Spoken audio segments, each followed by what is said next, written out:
The building at 1346 Venice Boulevard in Los Angeles still stands. It is a low, unremarkable structure on a commercial strip that has been everything from a machine shop to an auto parts store. And if you did not know what had happened inside it between 1936 and 1942, you would walk past it without slowing down. There is no plaque. The current tenant, an electric motor repair service called AAA Electric, has occupied the space since 1946, which means the address has been an electric motor shop for longer than it was ever a motorcycle factory. Los Angeles does not keep track of what it was. It is too busy becoming something else. What happened inside that building, in the years before the war made it impossible, was the production of perhaps 70 V-Twin motorcycles in a factory so small that the entire workforce at peak production numbered fewer than a dozen men. The machines they made displaced 61 cubic inches, produced between 55 and 60 horsepower, weighed 435 pounds ready to ride, and could exceed 110 miles per hour on the right road with the right rider. They cost $495 each, at a time when a top-of-the-line Harley-Davidson EL sold for $380, and a working man's weekly wage was roughly $25. The machine looked, to the eye accustomed to American motorcycles, both familiar and wrong. The 4.5-degree V-Twin was the expected configuration. The proportions were right. What was wrong, in the sense of surprising, was everything else. The frame used the 3-speed transmission casting brazed directly into the lower frame rails, making the gearbox a stressed structural member. The aluminum hemispherical heads, on the earliest models, caught the light differently from anything else on the road. When you started the engine and opened the throttle, the sound was specific and unrepeatable, a mechanical authority that riders of the period compared to a racing engine because it was a racing engine, refined for the street by a man who had spent 30 years making racing engines and who finally had nowhere to put all that knowledge except into something you could actually ride home. Then, the Great Depression, which had compressed the motorcycle market to two survivors, Harley-Davidson and Indian, and which made the market for custom-built $495 machines impossibly small. The Harley-Davidson EL Knucklehead, introduced in 1936 at $380, slower and heavier and less technically advanced but available in any quantity the market demanded. The war, which in 1942 made it impossible to obtain the raw materials to finish the 85 machines, sitting 3/4 completed in the Venice Boulevard factory. The government authorization that never came.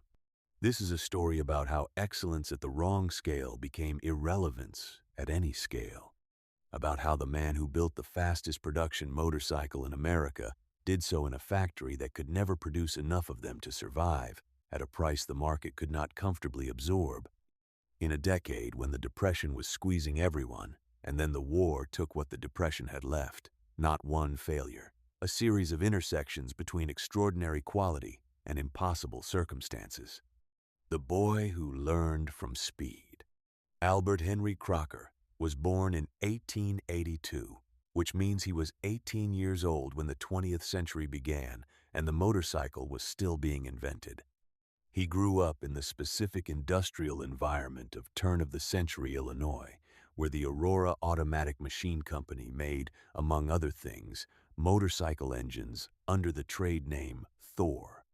Young Al Crocker got a job at Aurora after graduating from the Armor Institute, the engineering school now part of the Illinois Institute of Technology, and worked in the motorcycle division, learning from first principles what an engine was and what it needed to do, and what happened when it was asked to do more than it had been designed for. He raced motorcycles during this period, competing in and winning endurance contests that taught him a different kind of engineering lesson. What a machine could sustain, mile after mile, was as important as what it could do in a burst. He left Aurora in late 1910, going to work for Indian as a traveling salesman covering Kansas, Nebraska, and parts of adjacent states. This placed Crocker inside the most successful motorcycle company in America at the moment when the industry was consolidating from dozens of manufacturers toward the few that would survive. In his travels for Indian, Crocker encountered Oscar Hedstrom and Charles Hendy, the founders of the company, and absorbed from them a specific understanding of what the American motorcycle market valued: reliability, accessibility, the trust that came from a brand with a track record. He traveled thousands of miles on Indian twins through the American heartland, which is an education in what a motorcycle can actually do when asked to do it continuously, in weather, on roads not designed with motorcycles in mind. By the late 1910s, Crocker had moved through several Indian dealerships, Denver, then Kansas City, before heading west to Los Angeles, where he purchased the Freed Indian dealership and settled into the specific motorcycle culture of Southern California. The climate permitted year-round riding. The community of riders was enthusiastic and competitive in the way that Southern California motorcycle communities have always been, obsessed with going faster than the next man, willing to invest considerable effort and money in achieving that objective.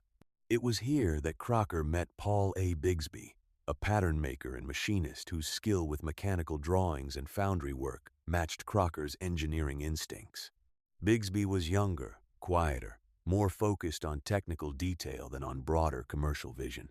Where Crocker could see a market and a machine and the relationship between them, Bigsby could turn a concept into drawings, and those drawings into castings that worked the first time. They were complementary, one man's imagination disciplined by the other man's precision. The speedway that started everything. In 1931, Australian speedway riders came to Southern California for exhibition races, and the sport ignited a craze across the western United States that lasted several years. Speedway racing, short oval, dirt track competition on 500cc single-cylinder machines with no brakes and a single gear was something the American motorcycle industry was ill-equipped to serve. The dominant American machines were V-Twins, heavy and powerful, designed for different purposes. English and Australian machines, particularly those using JAP and Rudge engines, dominated the speedway circuits. Crocker saw the opportunity. Working with Bigsby, he first built a kit converting the Indian Scout 101's V-twin engine to overhead valves for dirt track racing. The first example was raced by Paul Lannon in 1931. The October 1933 issue of The Motorcyclist noted that 4 of these motors had been built. They were fast but heavy. The V-twin configuration was fundamentally wrong for speedway, where weight and the ability to slide predictably mattered more than raw power. So Crocker built a single. He designed a 500cc overhead valve single-cylinder speedway engine in a chassis of his own design, influenced by the dominant Rudge speedway motorcycles but distinctly American in execution. Bigsby made the patterns, the castings were subcontracted, and the machining was done at the Venice Boulevard shop between 1932 and 1935. Crocker built approximately 31 of these speedway singles. Different sources give slightly different numbers, and they were campaigned by top Pacific Coast speedway riders with consistent success. But the JAP engine from England remained faster, and the speedway craze itself faded by the mid-1930s. Crocker had built his racing singles and learned, through the process, exactly what an overhead valve engine needed to do to make power, and what chassis geometry produced predictable behavior at the limit. He had also learned that small volume production of specialized racing machinery was not commercially sustainable. He sold the Indian dealership to Floyd Clymer around 1935. Bigsby became chief engineer of the newly focused Crocker Motorcycle Company, and together they began designing the V-twin road machine that Crocker had been thinking about for the better part of a decade. The machine that beat everything. The technical decisions that went into the 1936 Crocker V-Twin were not arbitrary. Each one came from a specific conclusion drawn from years of building racing engines and watching what happened when they were pushed beyond their design limits. The cylinders were cast with extra thick iron walls, thick enough that the bore could be opened significantly from the standard 61 cubic inches, allowing customers to specify their engine displacement at time of order. The range ran from 61 cubic inches, approximately 1,000 cc, to 74 cubic inches and beyond, with the most extreme documented configuration reaching 91 cubic inches.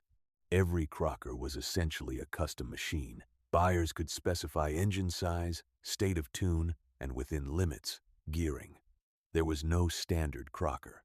The first engines used hemispherical combustion chambers. The Hemi heads directly descended from the Speedway single-cylinder design. A hemispherical combustion chamber is in theory the most efficient shape for a combustion event. The flame front travels outward from a central plug in all directions equally. The practical result was 55 horsepower at 5,800 revolutions per minute, with the ability to spin to 6,700 revolutions per minute figures. Startling for a road motorcycle in 1936, the Harley-Davidson EL Knucklehead, introduced the same year, produced approximately 40 horsepower at 4,800 revolutions per minute.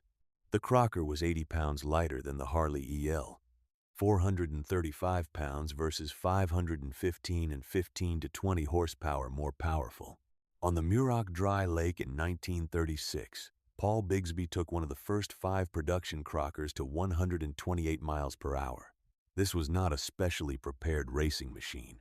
It was the motorcycle a customer had ordered for road use, pointed at a flat surface and given room. The Hemi heads were not entirely successful in practice. The heat from the enormous cast iron cylinders was intense, and the bolt pattern holding the aluminum heads created differential thermal expansion stresses that eventually cracked the heads after hard use. The heads also leaked oil from the rocker arm area in ways acceptable on a racing machine but unacceptable on a road motorcycle, expected to sit in front of restaurants and theaters without creating a puddle. Crocker redesigned the heads in 1937, moving to a parallel valve configuration with both valves placed vertically over the piston in a flat combustion chamber. The new heads were more reliable, producing 53 to 55 horsepower.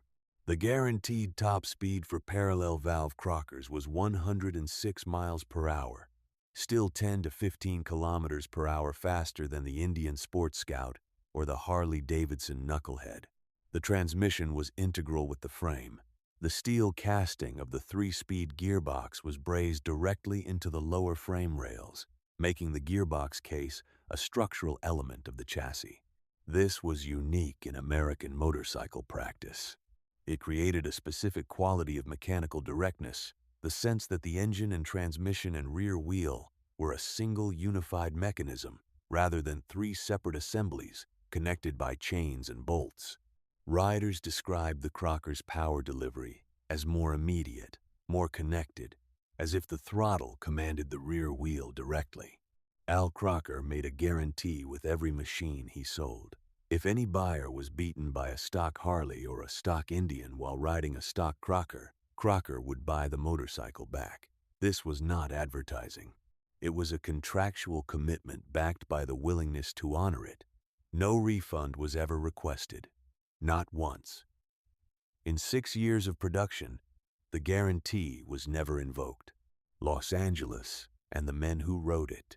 Southern California in the late 1930s was a specific cultural ecosystem, and the Crocker occupied a specific position within it. Los Angeles was growing faster than any other major American city, fueled by aerospace and the movies and the sheer magnetism of the climate, and it had developed a motorcycle culture that permitted year-round riding to buyers willing to spend $495 on a custom-built machine, demonstrably the fastest thing on the road.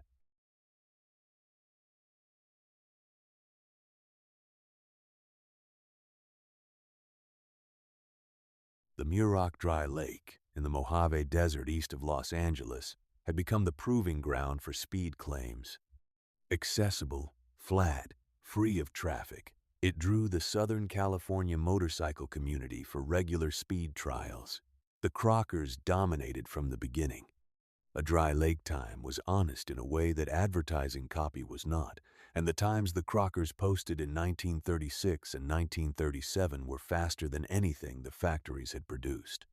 Homer Wood, one of the earliest documented customers, took delivery of Crocker serial number 4 and rode it across the country in 1936 to begin his master's studies in engineering at Harvard. The valve seats came loose in Idaho. Al Crocker sent him a new set of heads with the seats cut directly into the aluminum rather than inserted a field correction that was also a design improvement, improvised under the pressure of a customer who needed his machine to work and got it. The factory itself was never large. Visitors found something that resembled a well-organized machine shop more than a production facility. Lathes and milling machines, workbenches where men fitted parts together with the attention that precision required. Al Crocker worked alongside his men. His son Albert worked there on weekends and between school sessions, machining oil pumps and other components. The workforce at peak, probably 8 to 12 men, knew every machine they built because they had built it from the subcontracted castings through to the moment the customer kicked it to life. There was no assembly line. Men built engines from component to completion. They knew the whole machine. Paul Bigsby, in his capacity as chief engineer and occasional test rider, was a regular presence at Muroc. His name would later become famous in a completely different context. He became one of the most important figures in the development of the electric guitar, creating the vibrato tailpiece that bears his name, selling several designs to Gibson and other manufacturers. In 1936, he was a machinist who could also ride, and his combination of skills made him invaluable at Venice Boulevard. The summit that couldn't hold. The year 1939 was as good as the Crocker was going to get. Production of the V-Twin had been running for 3 years. The parallel valve heads had solved the worst of the early reliability problems, and the machine's reputation was fully established in the motorcycling press. The motorcyclist covered the Crocker regularly and favorably, not because the editors were predisposed toward Crocker, but because the performance numbers made the coverage factually defensible. The Crocker was faster. This was not a matter of opinion. In 1939, Crocker introduced a revised model designated the Big Tank, a reference to the larger 3-5-gallon aluminum fuel tanks that distinguished it from the earlier small tank machines. The engine remained essentially unchanged, the parallel valve configuration producing 53 to 55 horsepower, guaranteed to 106 miles per hour. The price had not changed significantly from the $495 introduction price. The Harley-Davidson EL had also not changed significantly from $380. The gap remained roughly $115, more than 4 weeks' wages for the average American worker. Al Crocker had been hoping, quietly, that Indian might purchase the manufacturing rights to his V-Twin design. Indian lacked an overhead valve V-Twin road machine. Its chief used a side valve engine. A Crocker-based OHV twin could have given Indian a performance machine to compete directly with the Harley Knucklehead. Whether formal discussions occurred is not documented. Nothing came of the possibility. The war arrived at the end of 1941 with a completeness that foreclosed every alternative. The government's war production regulations controlled the allocation of raw materials aluminum, the specific steel alloys required for precision engine components, and a small motorcycle manufacturer producing luxury performance machines at fewer than 20 units per year could not make a compelling case for priority. In 1942, Al Crocker accepted authorization to manufacture parts for Douglas aircraft, and the motorcycle operation effectively ceased. In a 1948 interview, 6 years after the last Crocker motorcycle rolled out of the factory, Al Crocker explained what had happened. "It was the war," he said.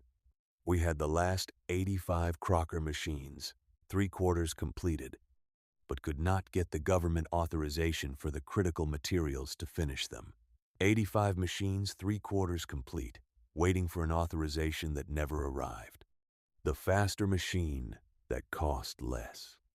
The Harley-Davidson EL, the Knucklehead. Though nobody called it that until after the war, introduced in March 1936, was not a better motorcycle than the Crocker. It was slower, 95 miles per hour against the Crocker's 110. It was heavier, 515 pounds against the Crocker's 435. It was less powerful, 40 horsepower against 55 to 60. It made these compromises intentionally because Harley-Davidson was not trying to build the fastest motorcycle in America. It was trying to build a reliable, durable, affordable motorcycle that a major manufacturer could produce in quantity for a mass market. The Knucklehead succeeded at this objective with a thoroughness that the performance numbers cannot capture. Harley-Davidson manufactured EL motorcycles in numbers that dwarfed anything the Venice Boulevard factory could produce.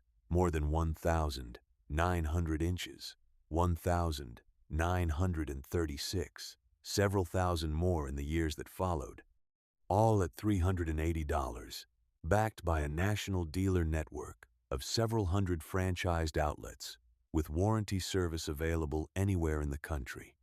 The buyer who walked into a Harley dealership could leave with a motorcycle that day. The buyer who wanted a Crocker had to find Al Crocker, place an order, specify the configuration, and wait while the machine was built to those specifications. This was weeks, sometimes months. The Knucklehead leaked oil with a persistence that became one of its defining characteristics. The rocker boxes wept around their cover gaskets. The timing case leaked. The primary chain case was not consistently sealed. Harley's engineers worked on these problems through successive model years, improving the sealing, refining the gaskets, addressing the specific leak points one at a time. By the early 1940s, the Knucklehead had become considerably more reliable than it was in 1936, though the oil leak reputation persisted long after the reality had improved. The Crocker, built one at a time by men who knew every component, leaked less. The attention to fit and finish that small volume custom production permitted meant that gaskets were properly seated, mating surfaces properly machined. The assembled engine fitted with the specific tightness that comes from being put together by the same pair of hands that checked every dimension. But this advantage was inseparable from the production method's other consequence: the price that made the machine accessible only to those who could afford it.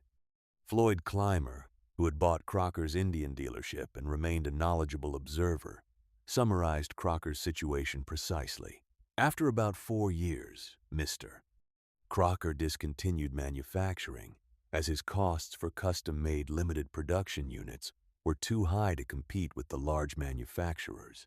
This was not a failure of courage or creativity. It was a structural impossibility. The kind of motorcycle Crocker was building cost what it cost to build, and that cost was more than what the market would absorb in sufficient volume to sustain the operation. The Knucklehead outsold the Crocker by a ratio somewhere between 50 to 1 and 100 to 1 in any given year. Harley-Davidson sold roughly 11,000 motorcycles in 1941. The total production of Crocker V-Twins across the entire 6-year run was approximately 70 machines, depending on the source and its reliability. The market had spoken, in its habitual way, in favor of the machine that was good enough at $380 over the machine that was better at $495. Why the iron refused to bend. The reasons the Crocker could not adapt to compete on Harley-Davidson's terms were structural rather than volitional. Al Crocker was not a stubborn man who refused to change. He was a man operating inside constraints that left him little room. The machine itself was the first constraint. The Crocker's virtues, the integral transmission casting, the overbuilt gearbox, the thick-walled cylinders bored to customer specification, the hand-fitted tolerances were inseparable from the production method that made them possible and the cost structure that made them expensive. To reduce the price to a level competitive with Harley would have required standardizing the machine, reducing the hand fitting, eliminating the custom configuration options and transforming the Crocker from what it was into something that was neither better than the Harley nor capable of commanding the Crocker premium. The design was not reformable in the direction of mass-market economics without ceasing to be the design. The factory was the second constraint. The Venice Boulevard operation was a machine shop equipped for precision small-volume work. To produce Crockers in the quantities that would have made the economics workable, something on the order of 500 machines per year, at minimum, would have required a different factory, different tooling, a different workforce, and capital investment that Crocker did not have and had no obvious means of securing during the Depression. The market was the third constraint. By 1936, the American motorcycle market had contracted from dozens of manufacturers to essentially two. The Depression had eliminated the middle tier entirely. There was Harley's market and there was Indian's market, and both were served by machines that cost less than $400, available nationwide, backed by corporate structures no independent builder could match. The fourth constraint was timing.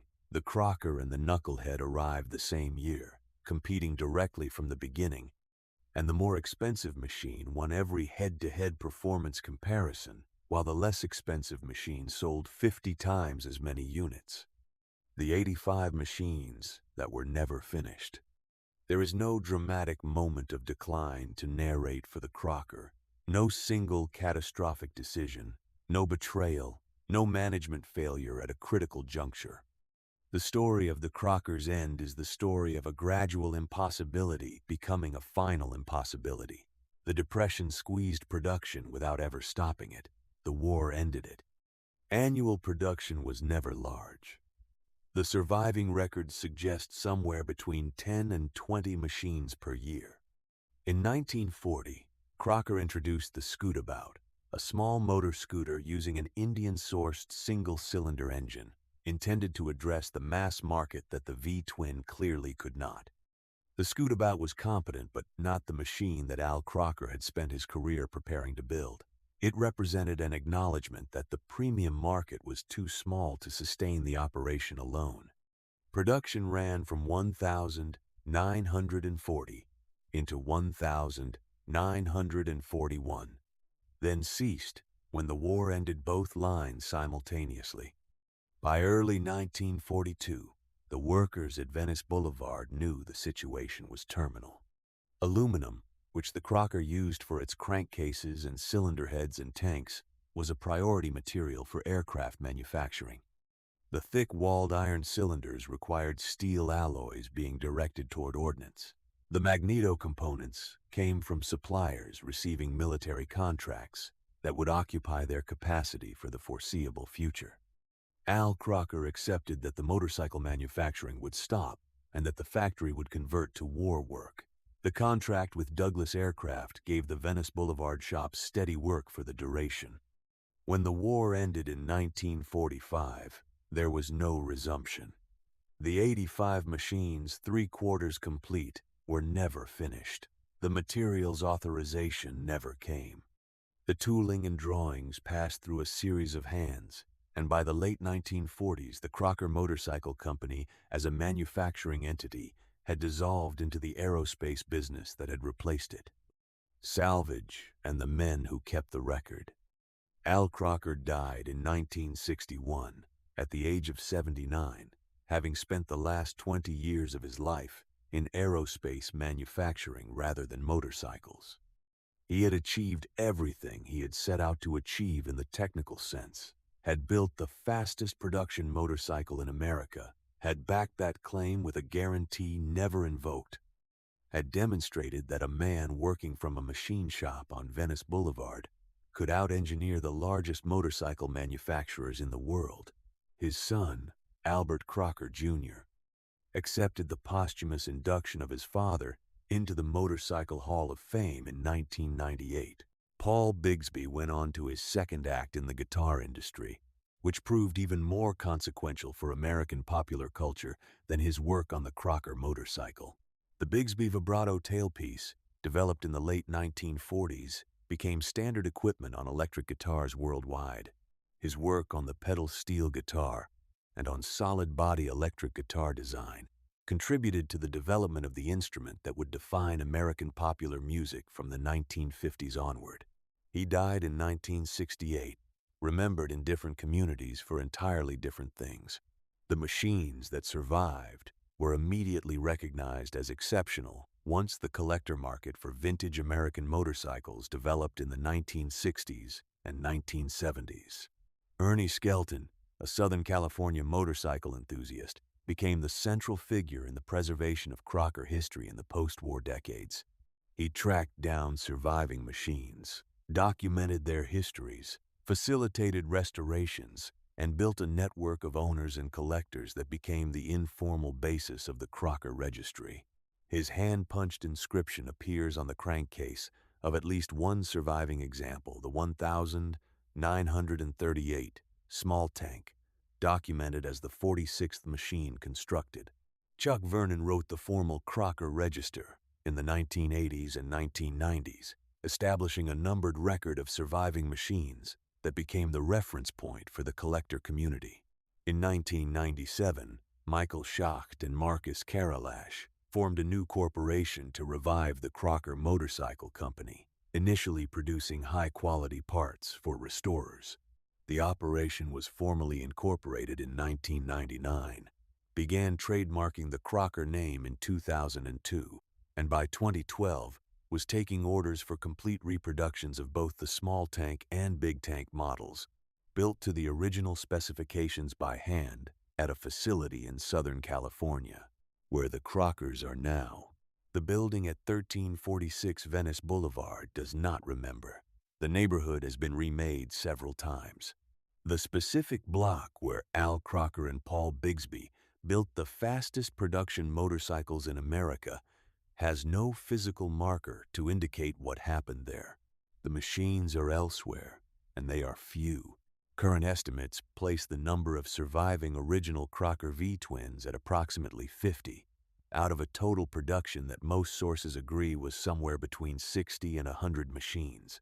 Of those 50, perhaps 20 are in fully restored condition, suitable for display or riding. At the Peterson Automotive Museum in Los Angeles, approximately 5 miles from 1346 Venice Boulevard on Wilshire Boulevard, a 1936 Crocker Speedway motorcycle is on permanent display, providing the geographic continuity that the Venice Boulevard address cannot. This is where the Crocker story happened, and this is where a portion of it is preserved. The Barber Vintage Motorsports Museum in Birmingham, Alabama, holds a 1938 Crocker Big-Twin in its collection of more than 1,800 motorcycles. The auction market has established prices that make any conversation about the machine's failure to compete at $495 in the 1930s feel precisely absurd. At the Mecca Motorcycle Auction in Las Vegas in January 2019, an original Crocker sold for $704,000. At Mecca Monterey in August 2019, a 1,936 small tank achieved $825,000.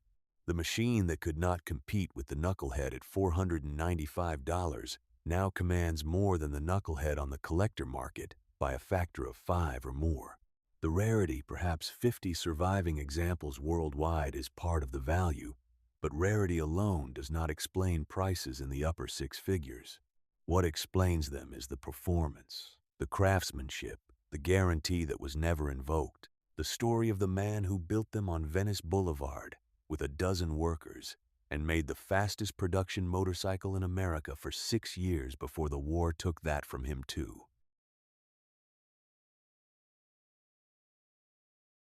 Albert Crocker Jr., who had machined oil pumps in his father's factory as a boy, attended the Legend of the Motorcycle Concours d'Elegance at the Ritz-Carlton in Half Moon Bay in 2006 and 2007, where the Crocker was one of 2 featured marquees. He remains in close contact with the revived Crocker Motorcycle Company that bears his family's name. His father's legacy occupies, in the collector world, the highest position any American motorcycle has achieved. The holy grail of motorcycling, the Duesenberg of motorcycles, America's superbike. 3 different names for the same recognition that no other American brand has received at the same intensity. The price of custom work. Return to the building at 1346 Venice Boulevard. Return to the ghost of the operation that occupied it, the lathes and workbenches and the smell of cutting oil and the aluminum castings waiting to become cylinder heads. Return to the dozen workers at peak, the sun machine.